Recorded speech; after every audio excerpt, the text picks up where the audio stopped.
I'm John Barker. This is the Skull and Mortar Kitchen, and like a phoenix, we are rising from the proverbial ashes. I know it's been a while, but there are things going on in the world, and we are fighting through them, and we are back today, and I'm gonna show you guys how to make the best possible buns for your sandwiches. You don't want buns? Make them rolls. It doesn't matter. It's good. Eat it. Who cares? I don't know. Let's get it started. Holler at your boy.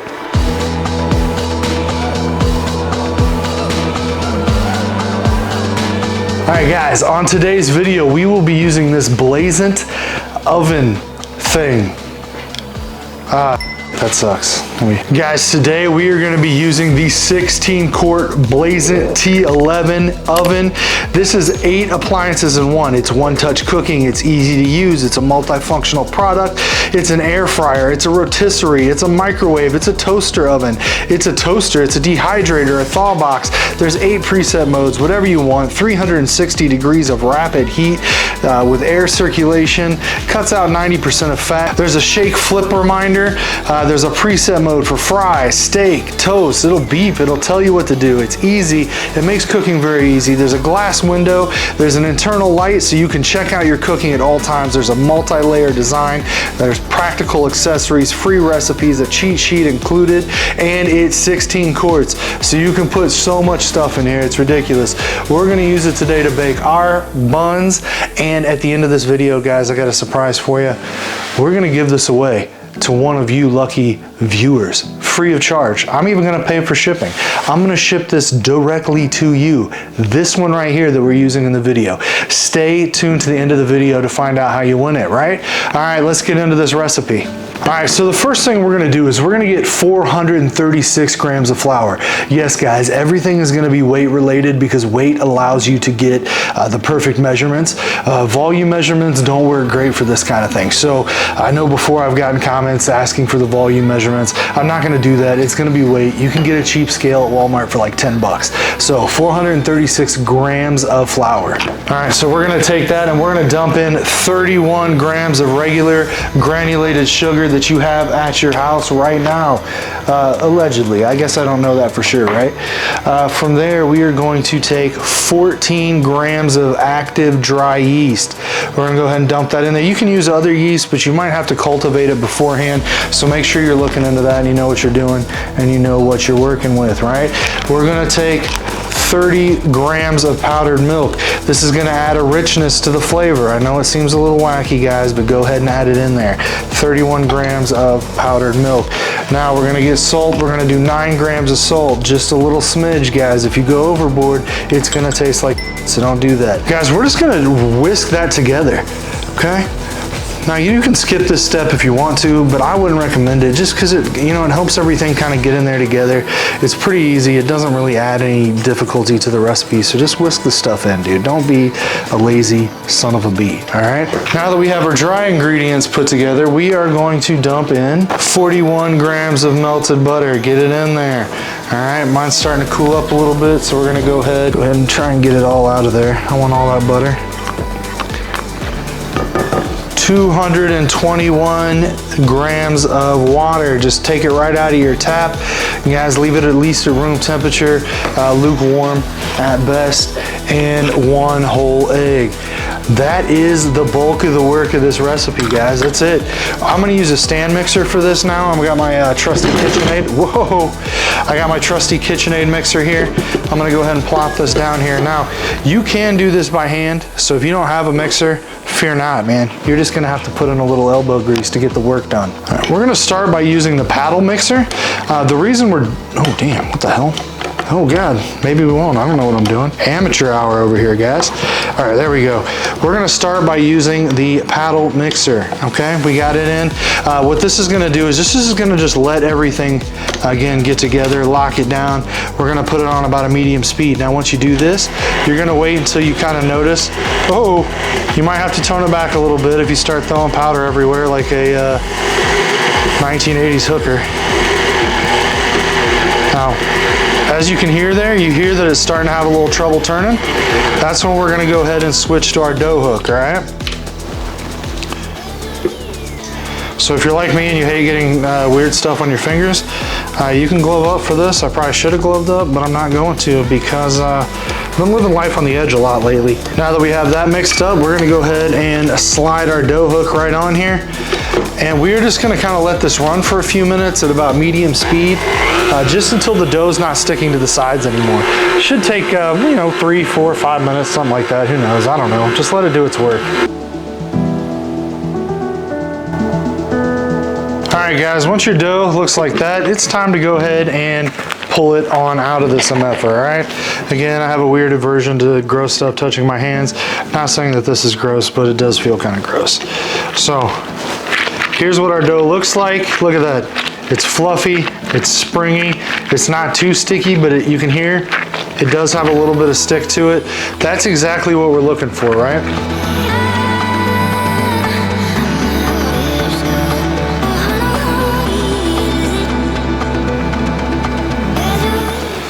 Guys, we're gonna grab a bowl. Make sure it's an okay sized bowl because you need room for your bread to rise. Hit it with a little bit of olive oil. You could use another oil if you want to, but don't. Just use olive oil. Okay, we're gonna rub this olive oil all over the sides, the bottom of the pan. You might have a classier way to do this, but I'm just gonna use this glove. Reason being is we don't want the dough to stick to the pan, right? So at this point, we're just gonna ball this dough up, bam, right down in there. Okay, we're gonna leave it there. We are gonna hit this son of a bee with some saran wrap, maybe if I can get it out. Might have to deglove. I just might have wasted some nitrile gloves. If you've been looking for nitrile gloves, you know that I just made a critical financial decision that is going to affect me for the rest of my life. I might possibly be homeless now. Pray for me. Anyway, let's get some saran wrap here. Let's tear it very poorly. It's important that you look like an amateur at all times while you're doing this. If at any point it looks like you gave this any foresight, you're not doing it right. All right? So we're gonna pull that tight. We're gonna tear it on off. And the goal here is, of course, to kind of trap the air that's in there in, and any gases that the yeast let off, kind of just trap it all in there. I don't know if I just made that up or not. I might have. I honestly have no clue. But again, I'm doing the worst job that I possibly can at this, so hell yeah. So all right, so what we're gonna do with that now is we're gonna take this poorly wrapped dough here and we're gonna throw it into our oven in the house. Now, here's the thing. We're not gonna turn the oven on. We're just gonna leave it with the lights on. That's gonna keep that oven at about 80 degrees, like it just kind of is that temperature with the light on. That's gonna be the perfect environment for this dough to really blow up, right? We want it to double in size. It's gonna take about 2 hours. So we're gonna get to that. But before we do, I know you're noticing this dope ass Ronald McDonald I got right here, and you're probably wondering, where did he get that swag ass necklace? I got that from my friend Katie over at Homies and Hooligans. It would mean a lot to me if you checked her out on Facebook. She didn't pay me for this. She's just always been awesome to me and always been a supporter of everything I'm doing. She just recently started this business. So if you could head over and check it out, maybe there's something for you, maybe there's something for your kid. You know, who knows? But check it out. It's pretty dope. Service is great. I'm really happy with my purchase. Homies and Hooligans on Facebook. I'm gonna link it down below. Again, I'm not even being paid to say this. I'm just saying it because I like Katie and I think that what she's doing is dope. All right, guys, we've let this bread proof now for about 2 hours. So you see our dough has gotten pretty fluffy. That's exactly what we're looking for. Meanwhile, we're gonna hop over here. We're gonna get this guy up to 400 degrees. And we're just gonna let this get up to temperature real quick. Oh no. I do not like the way that sounds. Yeah, I don't trust that. Well, guys, that's gonna conclude this. All right, guys, I don't know what that was, but we're gonna go ahead and not use this. I don't trust that at all. In fact, we're gonna pop over here to our Ninja, which we know is gonna hold it down. It's gonna get wild, so that's what we're gonna do. Let me switch that up. All right, so we got our dough here. Now we're gonna split this dough up I'm gonna do about 4 equal pieces. I think you can do, you know, more or less if you want. There's several ways to get a perfect kind of uniform roll with this. It's up to you if you want to do that. I don't really give a shit. And I feel like most people don't either. So I'm just gonna kind of get mine, you know, fairly close. I guess we're gonna do 5 here. I'm just gonna do mine like this on the table. Get a nice looking roll. Look at that. Come on. That's all you need. you feel free to do yours however you want, you know? Now we're gonna put these back onto our pan. We're gonna put them back in the oven with the light on for about another hour, just to let them fully rise up. And then we're gonna cook these guys. Guys, we're almost done, and you are gonna have bomb ass buns.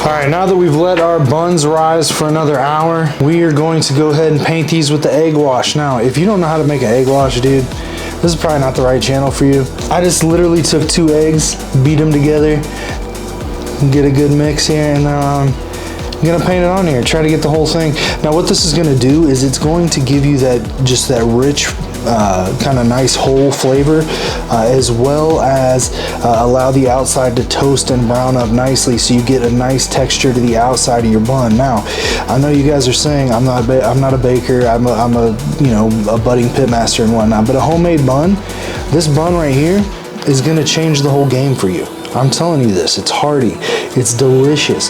We're gonna load this bad boy up with pulled pork when we're done. We're gonna slather it in sauce, all right? I know, and again, I know the Terrys out there are gonna be like, my pulled pork doesn't need sauce. Okay, buddy, I get that. You're obviously a superior pitmaster and technician and all that stuff, but the majority of people that are gonna eat pulled pork are gonna sauce it regardless. So you might as well have a bun that's gonna souse right. I got my Ninja oven set at 425. We're gonna run these for about 20 minutes. Now, as you can tell, this one isn't about to explode like the Blazonart one was. Blazant? I don't even know what it's called anymore, I already forgot. So we're gonna pop this open, boom. We're gonna slam dunk those bad boys. We're gonna close it up. We're gonna set this to a full 20 minutes, and we're just gonna let this ride out.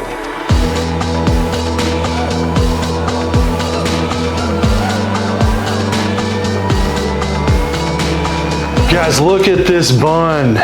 Come on, dude. It's crispy on the outside. It's gonna be soft but dense on the inside. That's gonna allow this bun to really hold up to the vigors of barbecuing. Look at that, boom, come on. Look how dense that is in there, but it's so soft. Can you see that? Look at that, let's get a little closer, guys. Look at this, come on, dude, look at it. Guys, not only do we have a beautiful bun, what do we have here? Some pulled pork. That's right, I sauced it, Terry. Eat it, my friend, I put it in my finest chip bowl, and we're gonna go ahead and throw some pork right on here. Look at that. Oh, it's gratuitous. Look at that. Come on, guy. Come on, dude. Step your game up. What are you even doing with your life if not this? Guys, there's only one thing left to do, and that's to have a bite of this big MF.